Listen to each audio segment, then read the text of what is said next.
Hi, this is Carlus Gupton with an encouraging word from Hope Network Ministries. I want to talk to you about the new normal.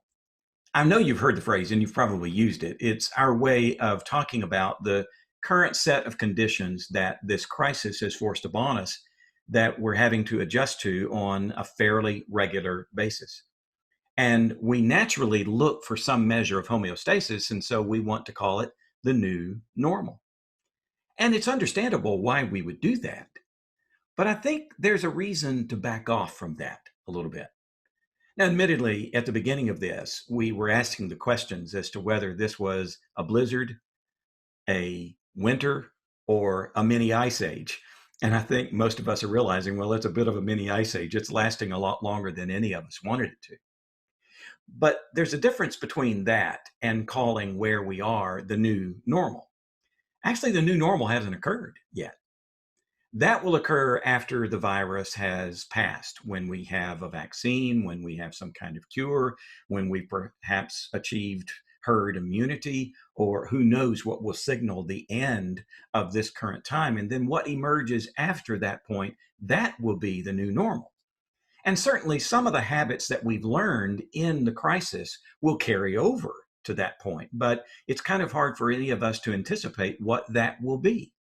I mean, we've been through these kinds of things before in culture where some things after the crisis just sort of snap back to what they were, but then other things don't.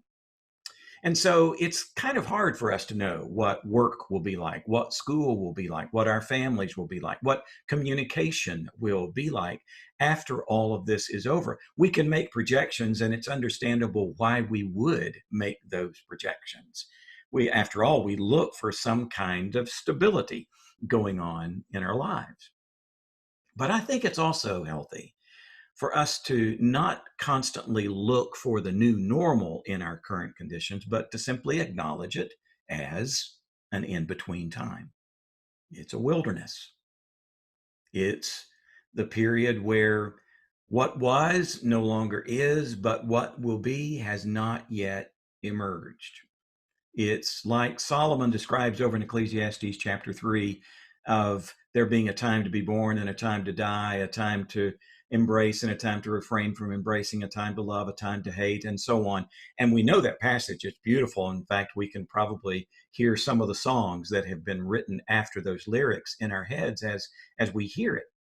These are beautiful words for us, but one of the things that it helps us to see is that sometimes the healthiest posture is not expecting to achieve the final end too quickly, but to live in the in the in between.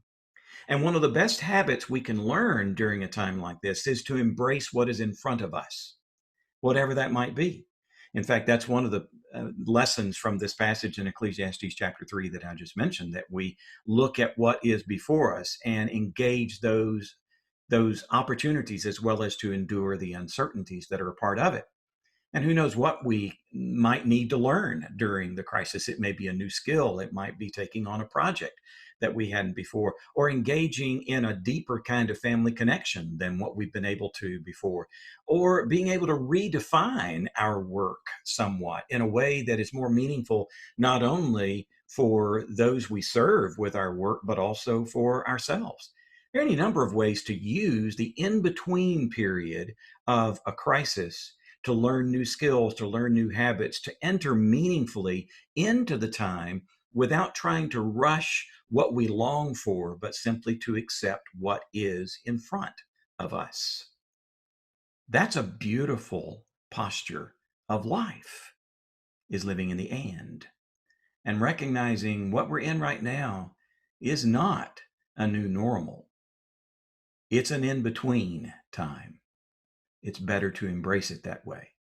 And in the meantime, as Chris Goldman will tell us in the next video, we have to get beyond the can't posture and realize that even though we are suffering some loss, and even though we're in a bit of a lower resource time than what we've had in the past, perhaps, or what we anticipate resuming in the future, there are some things that we can do right now to improve our lives and the lives of those who depend upon us in a variety of ways. So it's not a new normal. It's understandable that we look for it. It's a wilderness. and there's a difference. Embrace it.